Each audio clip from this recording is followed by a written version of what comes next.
Welcome to Sports Charlotte, the podcast about sports in Charlotte. I am your host, Ashley Mahoney. Thank you for joining us today. And this fabulous October day, we have Charlotte Independence defender Hugh Roberts joining us. Hugh, thank you so much for coming back on the podcast. Of course, anytime. Thanks for having me. Absolutely. And it seems like just yesterday we were on the podcast panel for the Charlotte Podcast Festival, discussing all sorts of fabulous things about the world of sports, meeting the world of podcasting. And, you know, we're getting through. We're definitely getting through. Not so much in-person podcasting, but we're definitely getting through.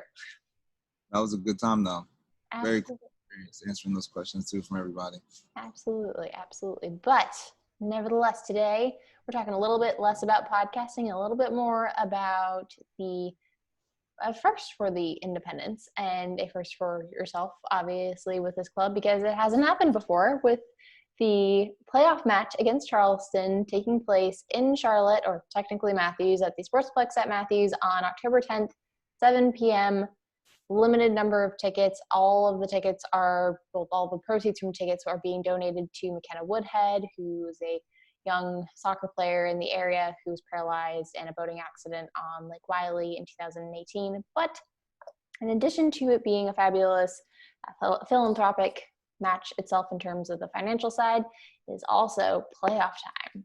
And when you looked at everything that happened over the course of January, when preseason started, until now, did it feel like there was ever a moment of, you know what, this season, it just isn't going to happen, and let alone, actually making it through this entire condensed season, no issues with COVID, no one being quarantined or anything like that? I mean, you see what's going on around the city and around the country with other leagues, and it looks like you guys have had a pretty firm handle on making it through this pandemic. Yeah. I mean, shout out the team for staying. Hopefully, we just got tested today, so let me not say nothing. But I mean, shout out right, for staying negative throughout the whole season. I mean, other teams are getting contracted. We had one false positive. It was false, so it was just one player too of the whole team. But everyone else has been good. But yeah, just based off our conversations before, there's some points in my mind where I really wasn't sure if the season was going to happen. If anything, I didn't even know if it was going to be 16, probably less than 10. I thought there was going to be a second wave coming around September that was going to get canceled too. I didn't even think we were going to finish the season. So it's been a whirlwind though, just dealing with the new travel protocols, flying and busing different places, hotel trips, can't leave the hotel. We're not like bubbled like the other teams, but we're basically bubbled wherever we live. So we don't really do much outside our homes and whoever you're hanging out with in the area. So yeah, I mean, like I said, we all did a decent job throughout this season, but I'm glad we finished and took first place. It was a great season, and here we are getting ready for this first home playoff match ever. We're very excited for it. Like you said, you won Group G, and it looked like for a while that Birmingham was, they were holding on. There was a big point disparity at one point, and you guys closed that gap, overtook them, ended up finishing with 28 points at 8-4-4 in this 16-game condensed regular season. Above Birmingham who were 7-5-4, 25 points, and they ended up finishing the season on 2 losses. Your playoff clincher, if you will, came against NCFC. I bet it felt good to sweep them all 4 matches this season, right? Oh yeah, that was a great feeling. Especially after last season, it's just like it's so close, and finally to do it for the first time in club history in league play. Like, all right, put the ghost of NCFC to bed. Right. I mean, just having to play a team 4 times in a row is a mental battle within itself. Probably from the second game, dudes are like, we're tired of seeing each other already. And I mean, just to do 4 wins is tough mentally to overcome those things.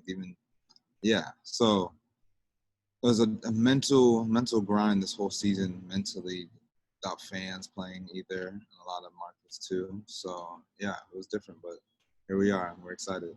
And you had to go up to Cary to play NCFC in the regular season finale, in a game that ended up getting postponed because, thankfully, there was a little bit of a schedule hiccup for you guys when you're playing Miami and games like that early on. But for the most part, it was fairly smooth and not having to have too many games rescheduled because of any COVID concerns. And, for instance, with Miami, Florida's numbers were really, really high in August when that game was supposed to happen. Pardon me, not August, in July when that game was supposed to happen, and it ended up getting postponed. But from there, you ended up having the game against NCFC pushed from a Wednesday to a Saturday. You go up there. It's the final time. Everything's riding on not only making the playoffs, but potentially clinching the group. What was the mentality heading into the finale?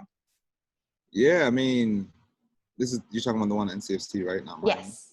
Yes, yeah. NCFC, yes. Yeah. The game against NCFC, I mean, obviously we knew we could draw and also get in that same way, but this is the Derby day. We wanted to have the chance for a full season sweep. That's history making too. We knew we wanted that win badly, regardless of anything that happened. We wanted that win. We also knew we could take first place with the win as well, regardless of what happened with Birmingham. They lost, but we knew we wanted that win regardless, just to send a message too that we're here to stay and keep that momentum before playoffs. So you guys were responsible for half of NCFC's losses this season. And of course, with group play, it's the nature of things, but at the same time, having the ability to brag about something like that. They ended up finishing 6-8-1, 19 points, third in Group G. So along with Memphis at 4-7-4 and 16 points, they're both eliminated. You guys, as well as Birmingham, advance into the playoffs. And now you get the fun part of hosting Charleston. And of course, like you mentioned with the rivalry with NCFC, that's the in-state rivalry, but there's always been kind of this old guard with Charleston Battery. They're one of the oldest teams in the league. Prior to the Richmond Kickers dropping down out of USL Championship and the Charlotte Eagles dropping down out of USL Championship, those three were kind of the foundation of the clubs who had made it and continued to stay in the league, managed to ward off the sometimes challenging financial situations that come with the minor league sports in this country, but they were part of that old guard. So when you have expansion clubs coming in, like Queensboro up in New York, and you've got other clubs like Birmingham, the Independents even, there's an element of still having to prove yourself, if you will, and now you get to take on the old guard. So how important is this, not only for it to be a playoff game, but to say, you know what, there's a new club in the Carolinas. Yeah, we're treating this like a rivalry game. Every game with them is a battle. Even throughout my career, I've lost in the playoffs too myself. So it's a little redemption in mine as well. But yeah, it's an old guard. A team that's been around for a while. A team that's always been consistent. A team that might be second in the group, but they just beat the first place team in their most recent game, 3-1, a pretty good score as well. And so we know it's gonna be a battle. We want to prove ourselves. We earned that first place for a reason. We're home for a reason too. So we definitely think that's to our advantage.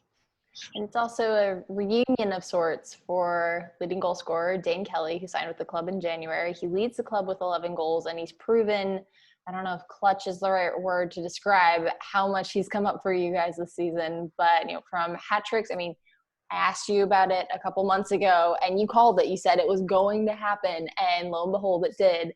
He had the assist for Valentin Sabella's game winner that sends you guys into that first place spot against NCFC last weekend. How important has Dane been to this club over the last several months? He's been vital to our success. Just to see his work ethic every day on the field, it just speaks to what's going on the field. I'm telling you that my man works hard off practices, before and after practices. His finishing, working on his craft. He could be the leading scorer, but he's hungry to get to wherever he wants to achieve and go in his dreams. So I know he's going to get there, but he's been not the reason, but one of the key figures into why we were able to get over our hump in comparison to, let's say last year, per se, when we were coming off a losing season. Just to have a consistent score with 10-plus goals, it does wonders for us too, especially in a short season like this. So I'm really happy for the success that he's had and helped us get to where we are right now today. In addition to that, on the flip side, if you will, you've got Brandon Miller holding it down between the pipes, and he leads the league with 61 saves. And of course, to have the season like you guys had last season, where it seemed like a clean sheet was almost, it just wasn't happening.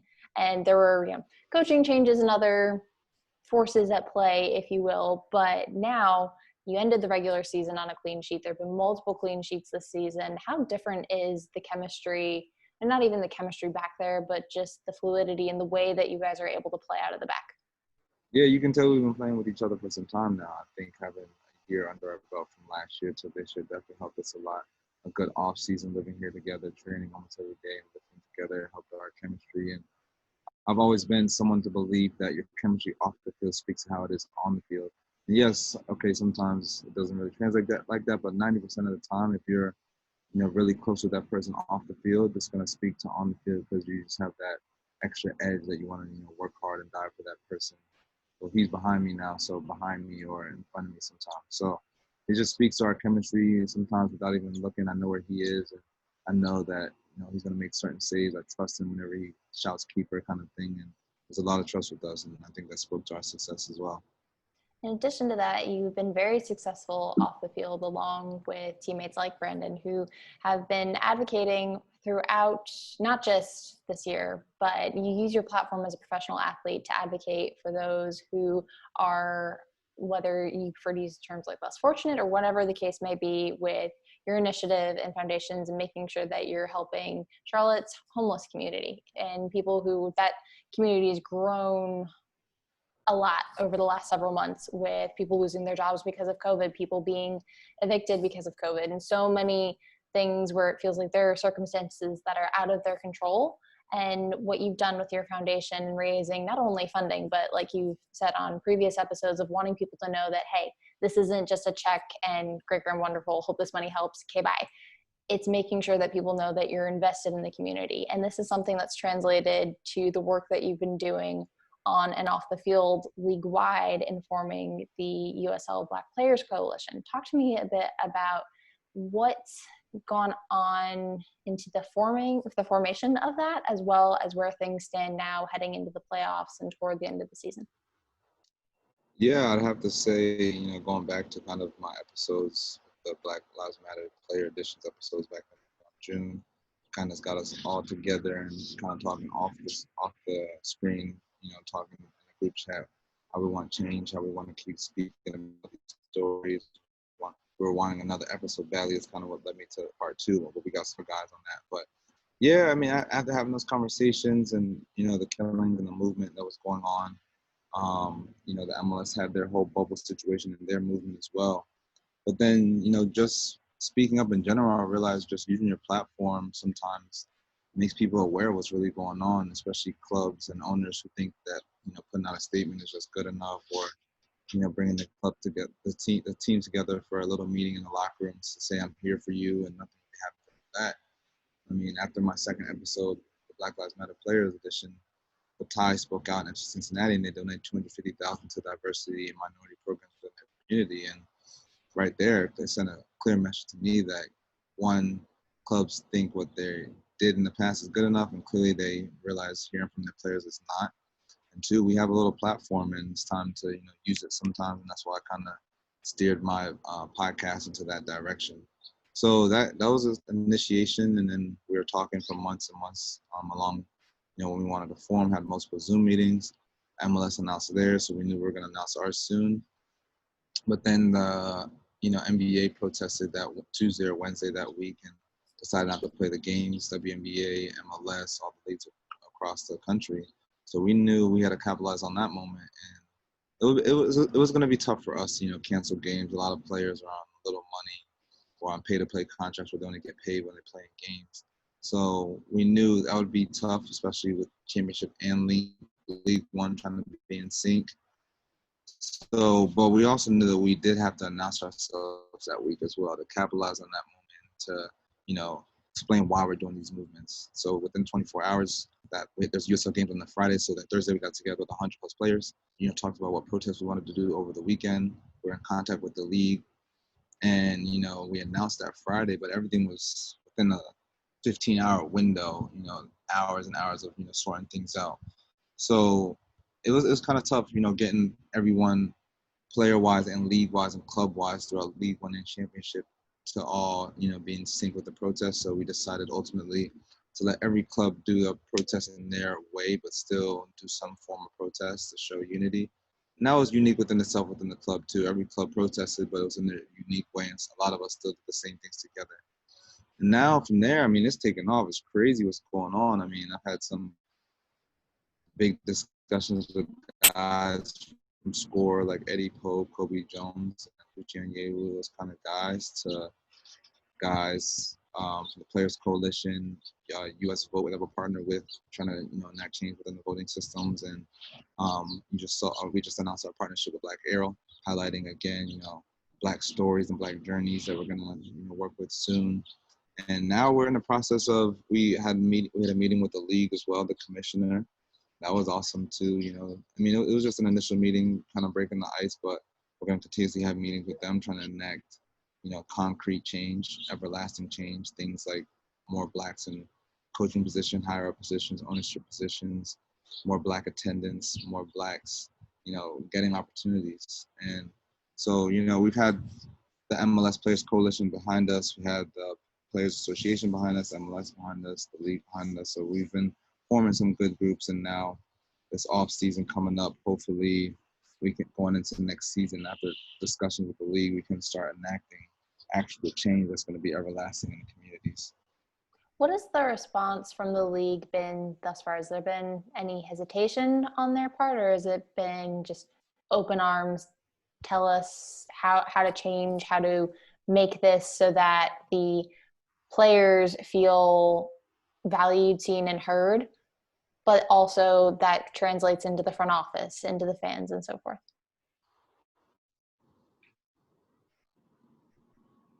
What was the last thing you said? You're breaking up. Sorry. Oh, no worries. It's technology. It's the beauty of 2020. But what has the response been from the league itself? Yeah, it's been, I'll say, helpful. They've definitely been receptive in a lot of fronts. They've been, the conversations I would say the first one was a smooth conversation. They've been open to everything we've been suggesting to them, helpful in terms of media push, supporting us.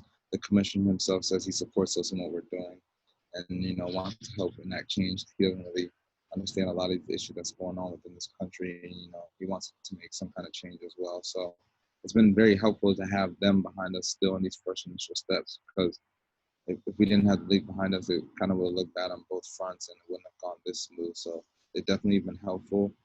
We haven't had those concrete, tough conversations yet in terms of what we want next and what we want enacted. So those will come up soon, but they've been helpful and they've been open, listening to us, and receptive, definitely. As a veteran in this league, what do you want to see by the end of 2021, or even as soon as next preseason?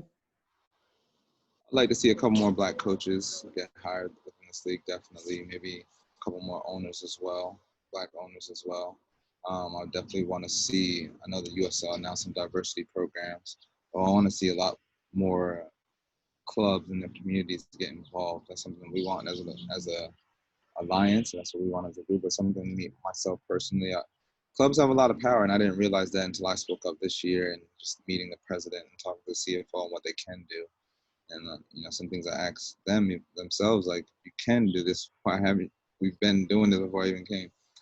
But yeah, they have a lot more power than we think, and so I want to see some clubs now, not like in New Mexico and other clubs, just start getting involved in your communities. You're making a difference, and you're there in that community for a reason. Do you think that New Mexico set a standard or the standard with their diversity fellowship? Definitely set a standard. Definitely were the ones from the jump to be in the forefront, lead, what a club's going to do in their own little way. Every club I know is going to do different things, but they're definitely on the forefront. I commend them for setting a standard. I don't know, who knows what the standard is right now, because this is the whole new movement that's just starting, but I definitely think there's more ways to keep going and more ways that, clubs can make change and things. So that, I mean, shout out to Troy out there doing his thing and, enacting that movement and that change. He's been helpful even with my foundation too, behind the scenes too. So big shout out to him. It certainly is. I know that when you signed with the club, he had already left to go coach in New Mexico, but I am sure it would have been interesting to see the two of you out at training together and just what that relationship would have looked like here on the ground, because I'm sure he was a supreme jokester, if you will, but also he had an unfortunate flaw with his being a Liverpool supporter, but we won't hold that against him, especially after their performance over the weekend with that, I believe it was a 7-2 loss. We won't hold that against him, but I know he's listening to this laughing, saying, Ashley, United lost 6-1 to Spurs. Don't even. So, it's all fair and when it comes to the game. So as things continue, and everything heads into this first playoff match, hopefully the first of many. But what rituals do you have before playoffs? Or is there anything where it's just you treat it like any other game? Or is it, all right, no, this sock has to go on this way, this sock has to go on this way, right boot's got to be tied before the left one, or anything like that? Not before playoffs, really. Like, that's the same routines I've always had. But the same routines have to be intact for sure. I mean, I guess it might be amped up with like maybe a certain celebration during the score. I scored in Pittsburgh in 18. I'm trying to score again, so maybe that's heightened definitely. Family's coming in town too, so definitely that's something that I'm looking forward to as well. But the same routine has to be intact. Maybe a couple more songs that are added into it from the past. Music matters too. Music is key for me. But the same patterns for the most part, and just in terms of those little differences right there, just for playoffs. What's your go-to pre-match playlist? I mean, I'm all about new music as well too. 21 Savage has dropped his, so that will definitely be bumping this weekend. Now, are you a headphones, head down in the locker room kind of guy, or are you responsible for the music playing in the locker room and you get everyone else pumped up? I'm a headphones, head down kind of guy. I mean, everyone has a different vibe. For I definitely vibe with every song that they bump in the locker room or that what guys like. But I like stuff that might be harder than so and so or what they're playing as well. Or sometimes I don't like when they play a certain song. I don't like to mess up my rhythm and my groove. So I even on a way trip provide the speaker that we listen to in the locker rooms, but I give it to somebody and put my own headphones in so I can go back in my zone. That's definitely me. No. We've talked about this earlier, but there's an interesting dynamic of really young guys and rookies and then veterans on this team. And the name that comes to mind throughout this is, of course, Valentin Sabella. And to see the way that he's continued to develop and to hit a right-footed rocket for the winner last weekend. I mean, the kid's a lefty. And he's 21 years old. His journey from UPSL to USL Championship. I mean, it's the stuff that they make movies about. It's the quote unquote, the thing that dreams are made of. You go from playing, semi-pro to getting a pro contract before your 21st birthday. How big of a season has this been for him? It's been a very good season for him. I mean, it's been a growing season coming off last year to this year. I feel like he's definitely understanding the system more and just gaining more confidence as a pro. I would say this is still, COVID and everything. Let's consider he signed like halfway through the season. Maybe this is like his first full season in terms of away trips and everything, battling, lineup changes. And but he's definitely coming to form and coming as a pro. Even to come off the bench is a whole nother mental battle and psyche that you have to deal with and be prepared for. And so to be a young player too and staying hungry and ready, I commend him for that. And I mean, that's definitely a confidence booster, that goal. It caught me by surprise a little bit. I was extra hyped for my boy, but that just speaks to all the work he also has been putting in, finishing wise with his off foot. Now, all of a sudden, this past couple weeks, he's banging in more goals with his right foot all of a sudden after that goal. But yeah. He's definitely. Oh yeah, that's what Coach Mike Jeffries was saying earlier this week. He said, I give him stick about the right foot all the time, but he's like, no, he truly does work at it, and it truly was a surprise and impressive to see that he, created that opportunity for himself and was like, you know what, I can take this on my weak foot. It's not a problem. And to have that level of maturity and confidence in his game as he's developed. But of course, the beauty of the game is that you want to continue to grow and evolve in your own game. So talk to me a bit about where your game stands heading into this this first playoff match. My mind is still in regular season. Clearly, no one told me that we're in October and not in September anymore. But like how I personally feel about this season and coming into the season. With your development of your game, was there anything specifically that you wanted to work on as a center back heading into this season? and where would you assess your own development? Yeah, I mean, playoffs was a big goal of mine, but as personally myself, I wanted to be more calm and composed as a center back on the ball. And that I felt like definitely throughout this season. Also changed my diet some too, which has helped me. I became a pescatarian starting the beginning of the season, so that helped me mentally just think I feel calm and ready myself. And so a good amount of games, I can tell you that I might invite an extra forward attack me. I might hold the ball for an extra 2 seconds, and I normally wouldn't have done that. Might have been the younger Hugh, might have been better safe than sorry and just kicked it out. But I just being out here, being with Enzo, being with last year guys like Alex and Jorge, a lot of veteran pro guys last year, it helped my confidence, and just watching them how they might take an extra second, hold on to the ball, and might move a defender, help me as a center back, hold on to the ball for an extra second and lose a certain defender, bouncing it. I definitely feel my game has raised since I've been here in Charlotte, from a tactical and technical standpoint, and just compose-wise, being on the ball. We like to play here, and that's what the other guys emphasize here, just being composed on the ball. Deciding to become a pescatarian, I can't let you go before I pick your brain about that one. What made you decide to go that route, and what's your go-to fish, if you will? Salmon or cod or tuna, or is it something that I may never have even heard of? My pescatarian knowledge is growing. Definitely. Salmon's up there, sway's up there. I heard sway's a little fattening though, but sway, and there's a lot of seafood spots out here. And also there's a lot of soul food places too that also accommodate for vegetarians. So I'll just go to a soul food spot, get a veggie platter with like collard greens, macaroni, sweet potatoes, mashed potatoes, and that's a bomb vegetarian meal right there, But I just felt like I'm a slim dude a little bit, so I always used to believe in eating like your steaks and chicken all the time to gain the weight and that kind of thing, and I'm not gaining anything. And then I'm also sometimes before games and the day before games leading up to literally before kickoffs, I'm still feeling like groggy mentally a little bit, maybe feeling like a little sluggish some because I might have eaten some red steak before, just maybe even I ate out some processed meat or something. There's a lot of unhealthy foods out there. So it's just also sort of affecting my game before. I mean, yes, you couldn't tell sometimes I persevered through it, but I'm just in terms of me just mentally being there 100%. I wanted to change things coming into my last year of my contract.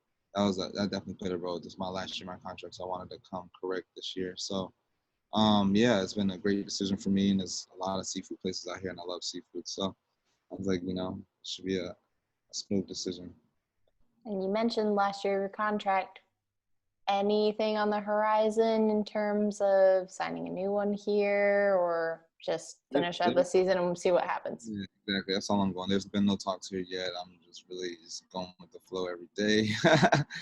Yeah, I really just like this virus. I have no idea what's going on. I have no idea what's going to happen to me this off season. Well, we'll certainly be keeping our eyes and ears open and bugging you as soon as, the pen hits the paper or whatever the contract version looks like now, a digital signature. I'm sure it's still pen on paper, but nevertheless, we'll be bugging you about that in the, I would say, not too distant future, but this entire year just feels like it's either going by really quickly or really slowly. So depends on how that day feels. But as always, appreciate you joining us on Sports Charlotte Zoom edition because, that's the way things work right now. So much success in the playoffs on the 10th of October at 7 p.m. at the Sportsplex at Matthews against Charleston Battery. Charlotte Independence center back Hugh Roberts joining us. Thank you so much. Of course. Thank you. I'll talk to you soon. I'll see you out there. Absolutely. And for those of you who are longtime listeners of Sports Charlotte, you've heard us mention Backyard Footy before, but for those of you who are listening for the very first time, make sure that you check out Hugh's podcast, Backyard Footy. It gives you a fantastic behind-the-scenes look at the lives of players and what it's like to be a professional athlete. And that can be anything from dealing with the game itself to on-field issues, to off-field issues, to so many things. And particularly the Black Lives Matter series, make sure that you check that out. And until next time, thank you so much for listening. I'm your host, Ashley Mahoney. Check us out on SoundCloud, Spotify, everywhere that you listen to your podcast. I'm going to go get some more coffee. It's that kind of day. Thanks again for listening.